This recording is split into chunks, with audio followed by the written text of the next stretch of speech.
Welcome to Locally Speaking, a podcast where two elected officials chat about the municipalities and regional districts that make up local government in BC and how we manage to get anything done at all. I'm Brenda.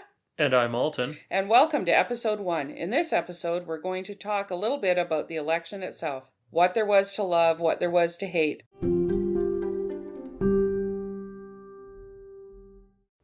First day post-election 2022, Alton. Congratulations, Brenda. Thanks, pal. Congratulations to you, too. So you were the number one vote getter on the Sunshine Coast. The whole Sunshine Coast? I mean, Sechelt. At least in Sechelt. I guess, in Sechelt, yeah. Well, and you were number 2. Uh-huh. Mm-hmm. Uh-huh. Mm-hmm. So clearly we did something right. Yeah, okay. Let's talk about how many Sechelt residents showed up to vote yesterday. So we have potentially somewhere in the neighborhood of 9,600 people that can vote. That's right. And how many showed up? 29? 2,900? Yeah. What, 30? Just under 31%? Yeah. That's bad. It's kind of horrifying. I don't understand it. Everyone's heard it a million times before that no level of government affects your daily life more than municipal, but yet it gets the worst voter turnout. Yeah, I think last time around was about 50% or just over 50%? I think it was 48. Okay. It was 48, and we thought that was terrible, and now that's looking pretty good. I mean, the good news is that at least it's not just Sechelt. Poking around on Civic Info, it looks like 30% was sort of benchmark. Yeah, standard fare. Yeah. A couple places had above that, and a couple places were below that. City of Langley was only a 13% turnout for a full election. Mayor and council. It is crazy. That's crazy. Like, what do you think it is? I don't get it. And I don't know what to do to... I don't know how to inspire people to make it any different. I think a lot of people are tired and busy. COVID took a toll on a lot of people, or is taking a toll on a lot of people. True. I just don't know what to make of it. You and I were both incumbents. So when you sit back and you look at that, is the low voter turnout because people are just apathetic? Or is it because I'm happy with the status quo? I think that would make sense if it was just Sechelt or the Sunshine Coast. Yeah. But if we've got all of BC with like a 30% average turnout, 162 municipalities and 89 new mayors. Yeah. That's not status quo. That's more than half. That's crazy. Yeah. Like the province has got to be getting real nervous about shaking in their boots. What the asks are going to be at the next UBCM or AVICC or... Well, it's not just that. It's you've got 89 brand new mayors. Nathan Collins, the Minister of Municipal Affairs, isn't he? Yep. I mean, he's got to be thinking, oof. Yep. He's going to have a lot of contacts to make for sure. And a lot of hands to shake next time everybody sees him. Yeah, I mean, of those 162, 37 mayors were acclaimed. I think maybe that speaks to apathy. Like, I know that it was really bad for the regional districts as well. Right, that nobody stepped up to run against anybody and so many seats were acclaimed. Yeah, I mean, here on the Sunshine Coast, we only had one area that had an election in the rural areas. Yep. And everybody else was acclaimed. Their entire municipalities were, pretty much everybody was acclaimed. Mm-hmm. And there was one municipality, Valemount, where they're actually going to have to go and appoint 2 people to council. Oh, is that right? I missed that. Yeah, they didn't get enough people step up. They extended the nomination period, and they still came up 2 people short. So one of the first items of business for that municipality is going to be appointing 2 people to council. Wow. Like everybody would be hiding. I don't know. Like, do you draw straws? Do you just start phoning up the people you know? Like, I don't even understand. How does that work? Yeah. Yeah. That hasn't happened in a long time, apparently. So I don't know if the municipality does it or the province does it or some combination of the both. Well, on a positive note, there were some firsts, as in Vancouver electing its first mayor of Asian descent, of color, Yeah. Ken Sim. And somewhere else, oh, it's just escaped me, elected their first female mayor. Okay. The first transgender candidate has been elected to a school board somewhere in the Fraser Valley, I believe. That's pretty exciting. So, on the diversity front, there's been some progress being made, I think. I mean, since we're mentioning firsts, Langford just elected its second mayor of ever, 30-year-old municipality with a mayor who'd served for 30 years. For 30 years. That's amazing. And that's Stu Young. He was defeated in this election. People wanted to shake some things up, I guess. I don't know how we encourage people to be more involved. Like, all through the campaign period, you and I, and all the other candidates, were trying to encourage people to get out and vote. Mm-hmm. Trying to engage with people, wherever they may be. You'd hear from everybody, oh yeah, I'm going to get out and vote, I'm going to get out and vote. Nobody really said, no, I'm not going to bother voting, I don't have time, or I'm too busy, or whatever. But at the end of the day, we had such a low turnout. Yeah, and at the end of the day as well, I guess if you consider how many people came to all candidate forums or engaged otherwise, it's not a large portion of the population. I mean, I'm sure there are people who went to more than one all candidate meeting too, right? Yeah. So, I don't know that we really physically engage with that many people during a campaign, no matter how hard we try. I don't know. I don't know what the answer is. It's like the burning question that somebody could do a PhD paper on. I have no doubt that the media and political science folks are going to be digesting this for months and months, trying to figure out the why and where and how to correct it. Because, I think for a number of elections, the voter turnout was staying fairly flat across the province. And then to drop to 30% on average, that's tremendous. I mean, even in Vancouver, right? Huge turnover, 37% turnout. I don't know. People just didn't come out. And it certainly doesn't give anybody a really, really strong mandate, I think. Yeah, I agree. Now, there are those that would say that if you didn't vote, you aren't considered part of the population. In other words, you can't complain about anything because you haven't put your vote in. So, if you get elected with a high percentage of the people that did vote, some people would consider that a mandate. So, fair enough. Yeah, there's two sides to the coin, I suppose. How was it for you, my council colleague, compared to last time? Wow. In 2018, that was the very first time I'd gotten into politics or decided to run or do anything like that. And it was terrifying for me in 2018. Mm-hmm. I know that during the campaign period, I did say on a number of occasions that I felt myself to be debilitatingly introverted. But despite that, I wanted to get involved because I wanted to see some change in the community. And I was fortunate enough to be elected in 2018. This time around, I was still really nervous, but I was mostly nervous until the first all candidates event. Because when you're going into the first event, you don't know how the other candidates are going to be. You don't know if you're running against like some loose cannons, or Sechelt has had elections in the past where there was a lot of mudslinging and a lot of nasty campaigning. And I had no idea if we were going to see that this time around. Yeah, I don't think we really did. No. But I hear you.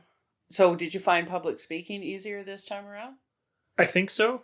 I don't know if that's because, I've had 4 years of practice sitting at the council table and making decisions that are unpopular in the community and dealing with the backlash. So what's the worst that's going to happen at an all candidates event? That's right. Yeah. Perspective. Yeah. I found it more difficult this time. I found it more stressful running as an incumbent. I think because, there's an expectation there that you should know more than you should, obviously, as somebody who's never been in government before. Right. And, that's fair and is the actual fact that you do. But just having the pressure of being able to come up with the answers on the fly not knowing what the questions were going to be was stressful for me. But I think the most stressful thing would be when we would sit and listen to all the other candidates answer. Okay. And there were either things they were saying that were inaccurate, or there were things being said that, council should do this when in fact we did do that. And Right. it wasn't recognized. And so I got very defensive. Right. Internally. You almost wanted to rebut everybody. I wanted 45 rebuttals. Right. And all candidate forums that we got one rebuttal was great. But what about the other 44? But that's fine. I wasn't expecting that to be the challenge that it was. But I'm always amazed at the people that are willing to put themselves out there and run and take all that stress on. So it's always a great exercise, but a very stressful. 28 days. And it was only 28 days. And it feels like it was 28 days in dog years. Like, it feels really long. I think it was longer last time. Well, the actual election... was it still only 4 weeks last time? It starts 28 days before your election day, so... Yeah. I guess there was just so much more pre-campaign period work that went on last time around. I think so. We were a bit late. Well, you weren't. But a lot of us were late to the party. Well, look, the Friday that nominations closed, we started the day with 7 or 8 candidates and ended with 16. Yeah. So there was a lot of action the last day. And then we had 3 pull out during the next week. I can't imagine what that was like for our corporate staff. No, for the elections officer and their deputy. Yeah. That's a lot of people coming through the door, at the last minute. And for people to then pull out, I mean, good for them for putting their name forward in the first place. Mm-hmm. I've spoken to one of the people here in Sechelt at least, and they wanted to get in before that deadline because they weren't fully sure whether they wanted to run or not. But then to sort of do that further reflection and decide, no, this isn't the time for me. That takes a lot of bravery to put yourself out there, then pull back from that. Yeah, and have people say, "What are you doing?" Oh, we had 13 council candidates, 4 mayoral candidates in Sechelt. Mm-hmm. In 2018, we had 13 council candidates and 3 mayoral candidates. Yeah. So it's pretty similar. Pretty similar election field. I mean, pretty similar. There was only the 2 of us plus 1 incumbent mayor that were incumbents running again. Right. Last time around, there were a lot more incumbents. Yeah. And last time around, there was a clean sweep. So we were all new. And this time around, we are on the other side of the election with you and me being elected. A new mayor, but one who has served before. Yep. And a new councillor that has served before. Yep. And then 3 new councillors. So it's a bit of a mix. Yeah. A bit of a mix. It'll be really interesting to see how that shapes up as we go through our orientations. Yeah. How we sort of learn how to work well. How they learn, how we learn to work with staff and work together. How we become a team. Mm-hmm. Because, that's one thing I know that we've been really blessed with this time around is that we can have bitter disagreement in the council chamber about an issue, but when the meeting's over, it's okay. Yeah. You leave that behind and you move on. Yeah. I think that should be everyone's goal. Yeah. You hear a lot about other municipalities where people are getting into legal battles with each other and suing each other for things. And that doesn't do anything to serve the community. I'm sure some of them are more nuanced than what they appear on the face. Yeah. But, at the same time, you're all there to do what you feel is best for your community. Yeah, nobody signs up for the job because they hate where they live. So. That's right. But it is an interesting, where else in life do you at times throw 7 strangers into a party bus and say, okay, you guys are going to live there for 4 years and you better work well together or the community's going to suffer. Yeah. It's an interesting sociological experiment. Experiment. And it was a great experience. It was a great experience. Here we are at the start of a new 4-year experience. 2022 to 2026. Oh my God, when I hear 2026. When I read that this morning, I thought, sounds so far away, but oh my goodness, 2018 was just yesterday as well when I think about it. Yeah, for sure. So what are you most looking forward to with this new term? What am I most looking forward to is, I think, starting a term not at such a learning deficit Right. as I did in 2018. I'm looking forward to that. And, we have lots of projects that we left on the go that I want to see to fruition. I think the learning deficit is huge. There's so much to learn when you're new. You don't know how municipal budgets work.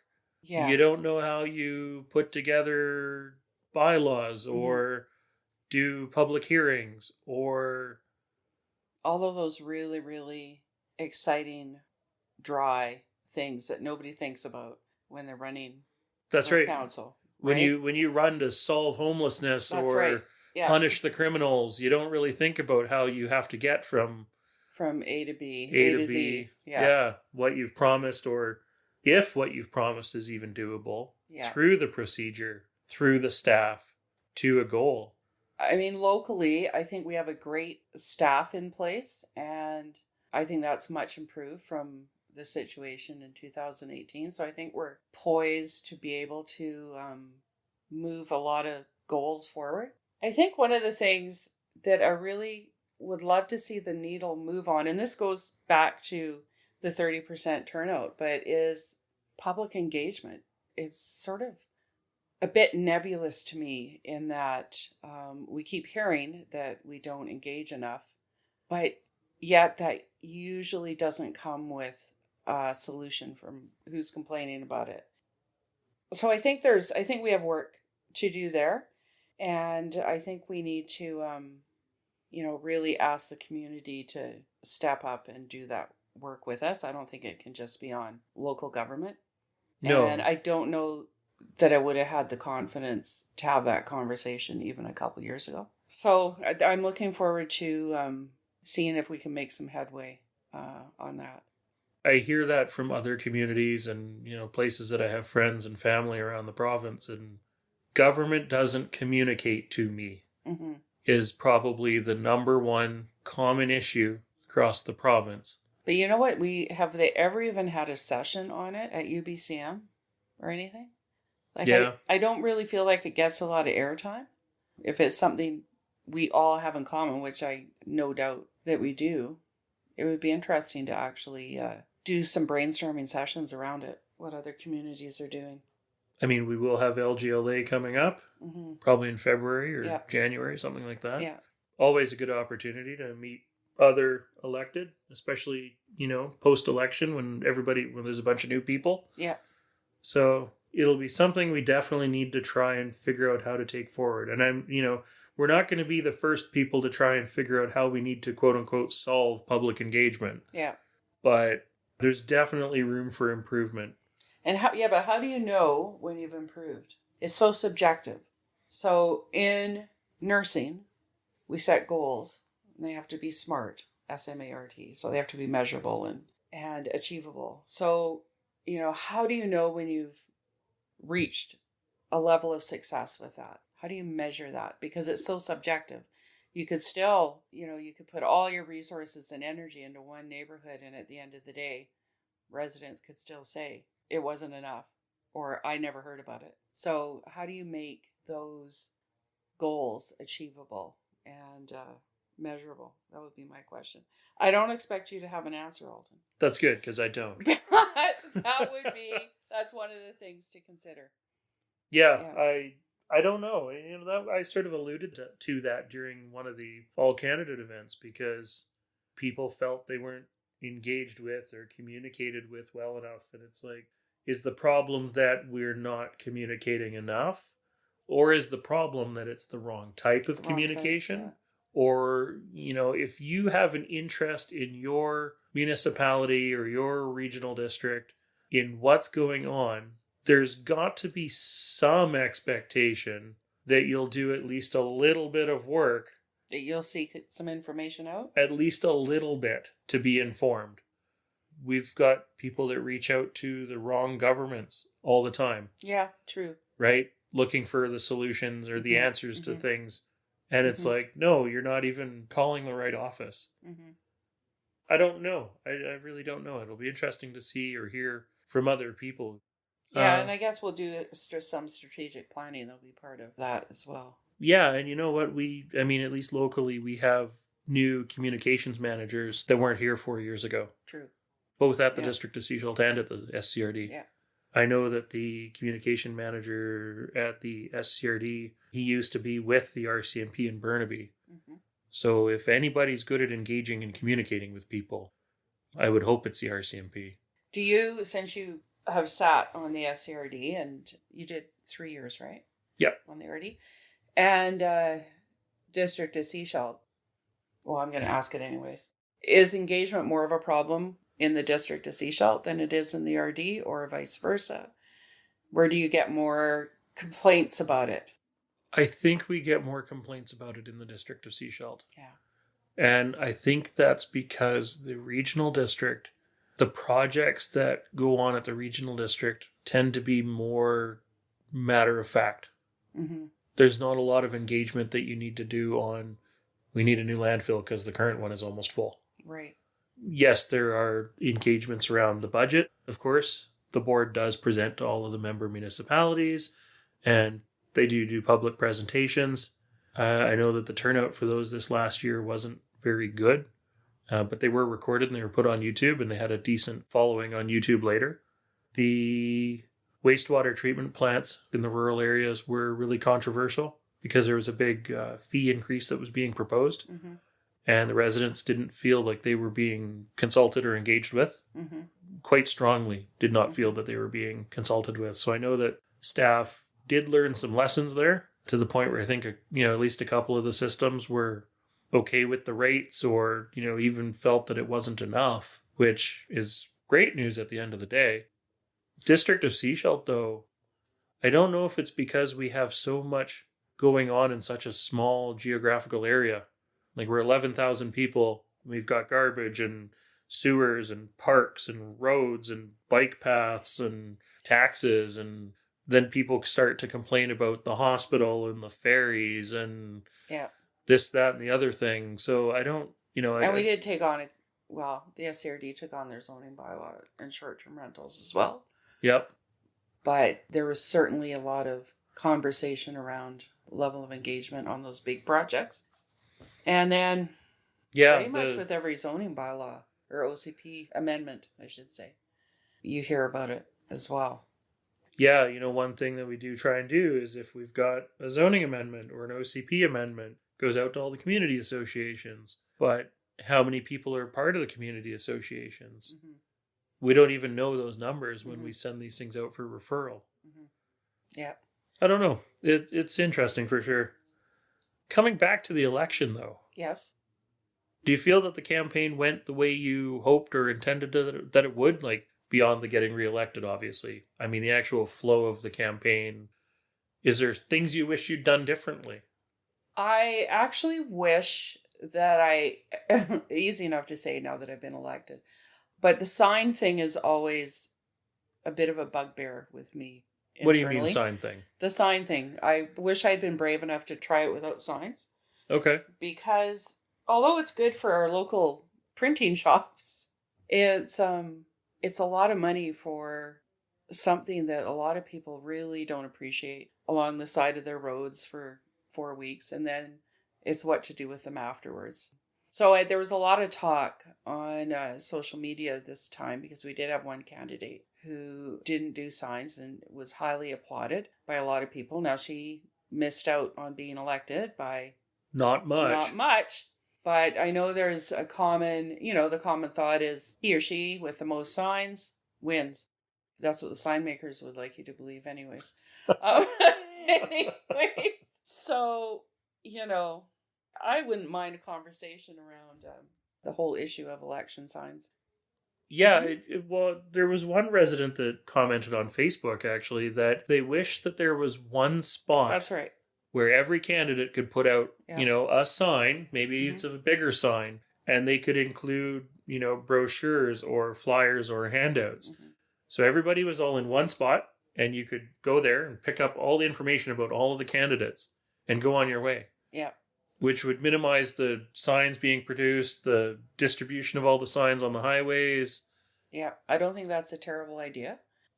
Yeah, I mean, her point was, I forget, and when I see the signs, I remember. Oh yeah, elections next Saturday, type of thing, or it nudges them to, oh, I better go online and read the Coast Reporter and see if I can find some profiles. Right. Like, so it is a trigger for some people to remember to go do some background work. So other than that, I think things went as I expected them to. We did 4 all-candidate forums. That sounds right. Yeah, I think we did more in 2018, but I might be wrong. And we did 1 on Zoom, 1 that was broadcast on Eastlink, our local cable, and the other 2 were live streamed. That's right. I know the first one was not live streamed they didn't have much success. Technical issues. Yeah. But we did 2 of the all-candidate forums offered the rebuttal option, which was good. I enjoyed that a bit. Still a bit frustrated, I think people are listening to everybody answer the same question. When there's that many candidates, you don't get that many questions in. 5 questions, basically, per all-candidate event. Yeah. And you don't even get to talk about what's important to you. I know. Because you only get a minute for your intro. A minute. Or 2 minutes, which isn't enough to talk about the things that are important to you. So the meet and greet that you and I put on there, I think was valuable. Probably, if I had had more energy, would have done another one of those. Right. If, I planned it sooner, more in advance. One of the problems was that the Seaside Center was being used for the art festival for the rest of October, so that was the only date. And, that was really the place that was big enough for all of us. But it would have been nice to offer people another chance. That being said, that meet and greet did work really well. Yeah, it did. Like, I think all the candidates came out. All but one. All but one. Yeah. And, we had a ton of people come through. Yeah. Despite the quick pulling it together and really only getting to promote it on social media. Yeah. I think the candidates appreciated it too. And being able to have that opportunity to have that one-on-one connection with people and to talk about what was important to them. I know that I used my website a bit. It was on all my flyers and on my signs. I don't know how many people visited my website. You don't have a counter on it? I don't think I did, actually. Which, if you're listening to this in 2026, don't make that mistake. Track the number of people that are going to your website so you know how successful your website was. Are you going to keep using it? Is that your intention? I've had that website for a long time. Okay. I've just used it for my own personal projects and stuff like that. But I'm thinking I might experiment with trying to do some sort of a monthly newsletter, blog post thing. I know that Andreas Ties from Roberts Creek and Donna McMahon from Elphinstone did amazing jobs with their newsletters. Yeah, they did. Yeah. And I know that there were other elected officials on the coast that when the tough questions came up, they would say, go check out this blog post that Donna did. It'll answer all your questions. Yeah. That's huge from a name recognition perspective, from, just engaging with the community. I would say that perhaps Donna did a successful job individually in engaging with her community. 100%. Yeah. And we will have her as a future guest to talk about that.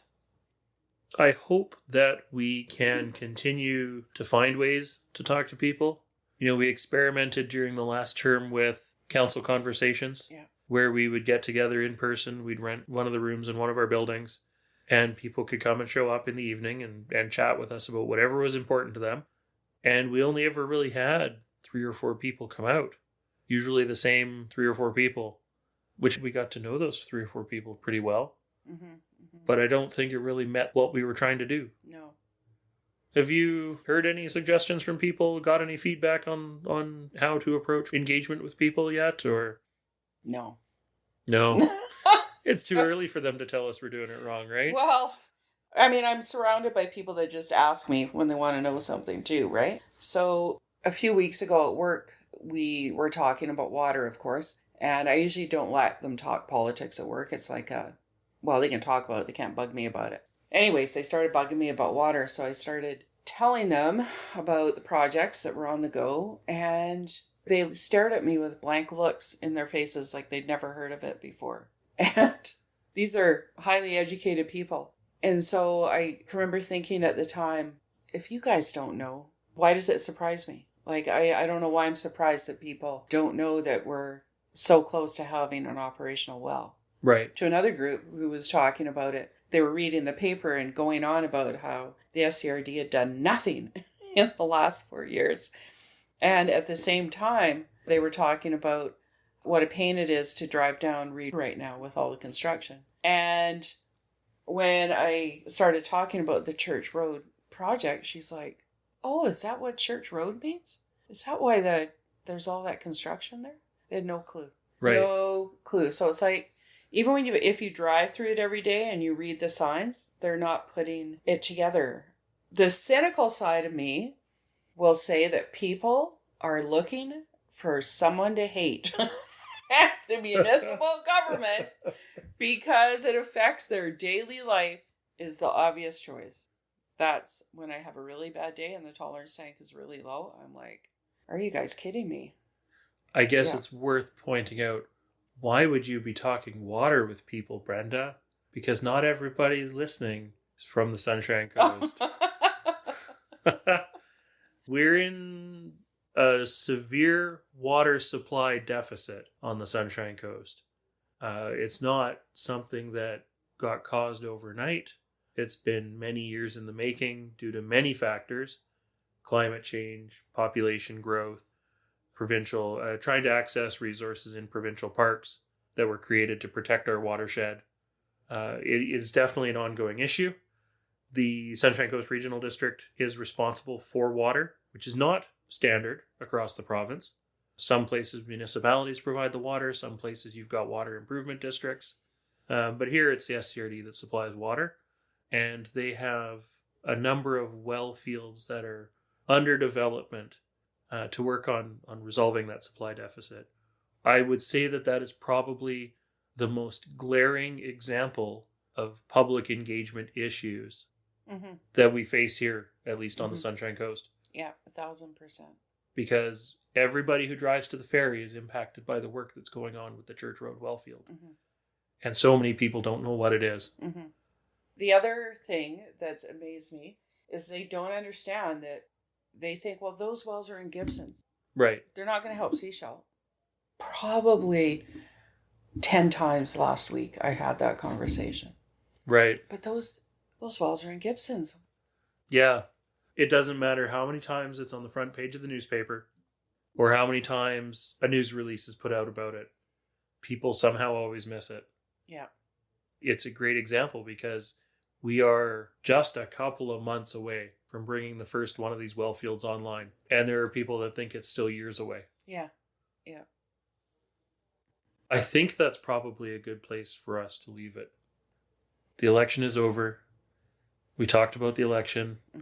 We have a new council. Yeah. Giddy up. We have a couple of new board members at the regional district, plus the ones that the municipalities are going to be appointing. It's going to be an interesting 4 years. Thanks for listening to Locally Speaking, a podcast where two local government officials chat about our regional districts and municipalities that make up local government here in British Columbia. If you aren't following our podcast yet, you can subscribe wherever you get your podcasts. Maybe you have a topic suggestion for the show, or you're in local government and want to come have a chat with us about what's going on in your area of the province. Drop us a line at locallyspeakingpodcast@gmail.com and let's make it happen. Locally Speaking is recorded on the traditional territory of the Sechelt Nation.